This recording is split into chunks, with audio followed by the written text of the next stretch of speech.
It is the second adaptation of Stephen King's 1986 novel about a bunch of losers being terrorized by an evil, shape-shifting entity that feeds on their fear.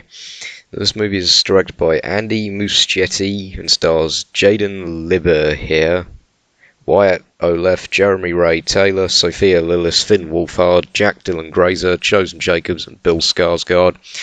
And before we continue, I suppose some people want to know what I think of the 1990 Tim Curry It, the miniseries. Well, I've never seen the whole thing, but I've seen plenty of clips on YouTube, and even like if you have a genuine fear of clowns, I don't really understand how you'd ever be scared of Tim Curry as Pennywise. He's an absolute riot. He's hilarious. Yes, I am saying I'm braver than you when you were 8. How'd you feel now?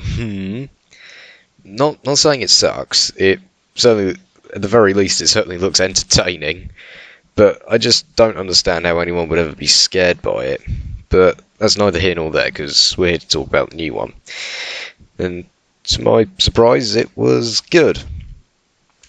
Typically, whenever I hear of a movie where most of the main cast are kids, I sigh. That's all I can do. Because I know all too well how badly a child actor can fuck up a movie. See The Dark Tower from a few weeks ago. Another Stephen King adaptation. So casting 7 of them seemed like a recipe for disaster to me. And of course there's the problem of coming off as bullying for criticising children, but gratefully I don't have to. Every single kid in this movie, across the board, they're all flawless, pretty much. Even better, they actually talk like kids do. They're well spoken enough whenever the adults are hanging around when they're with their teacher or their parents. But when they're alone, they start cursing up a storm. But it wasn't overdone, and they all feel perfectly natural, really. They also all have their own little quirks that I picked up on a few times, which were really cool to see, like just little Easter eggs that back up their established personalities, which was really cool. Like the moment where they hear Mike being attacked by Henry Bowers, who's also surprisingly developed. He even has a bit of a reason for why he's a bully, which I didn't expect. So they all throw down their bikes to go and help Mike, but Eddie's the only one who puts his bike stand up. Unfortunately, with that said, some of the Losers Club are definitely taking the back seat here. In particular, I thought Mike and Stan. I didn't really think there was a whole lot to them. They were still really well acted. I just occasionally had to remind myself of who they actually were and to stop confusing like Stan with Richie. I did that a lot. They also don't faff about with the development of the kids unless it has something to do with their fears, something that Pennywise can exploit and something that they can overcome. But it's often said by people much smarter than me that a story is only as good as its villain. So how is its villain? Is he totally hilarious like Tim Curry? Or is he horrifying? Well, Bill Skarsgård as Pennywise, he was fucking glorious. Mostly. Well, the opening scene with Georgie and his paper boat was the most violated, the most, like, intruded on, is a better way to say that, I've felt by a horror villain's creepiness in quite a while.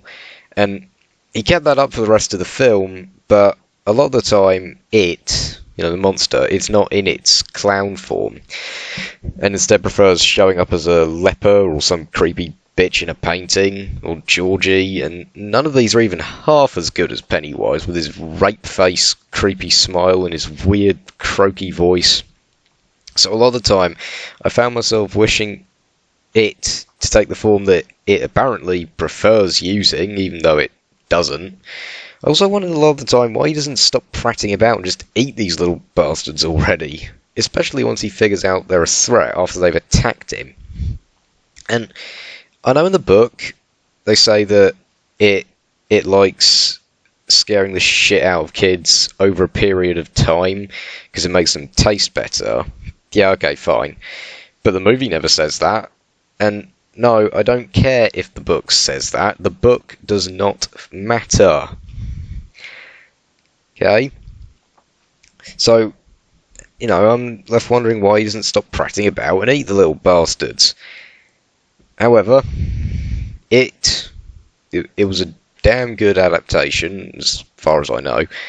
I know a few scenes from the novel that didn't make it in, probably because you're not allowed to film that and put it probably because it violates child laws or something. Anyone who's read the book probably knows what I'm talking about here. They have really good child actors, a terrifying villain, and I dare not hope too much, but perhaps major studios will realise that maybe good horror films without shit jumping in your face every 5 minutes could actually be profitable. And make more of these sorts of films, because, well, this one's certainly proven profitable, and it's looking like the director is coming back for It Chapter 2, which I really hope he does, because this film is absolutely gorgeous as well. Didn't mention that, so if he does, I will be there. I'm going to give It a 7 out of 10. Certainly better than The Dark Tower, that's for fucking sure. But it's pretty nice that lately, between Annabelle Creation and now It, I've actually enjoyed some big budget, major studio horror films lately. It's weird. Oh well. So guys, have you seen It? What did you think about it? Or who was a better Pennywise, Tim Curry or Bill Skarsgård? Whatever it is, let me know. Thanks for watching. Have a good one.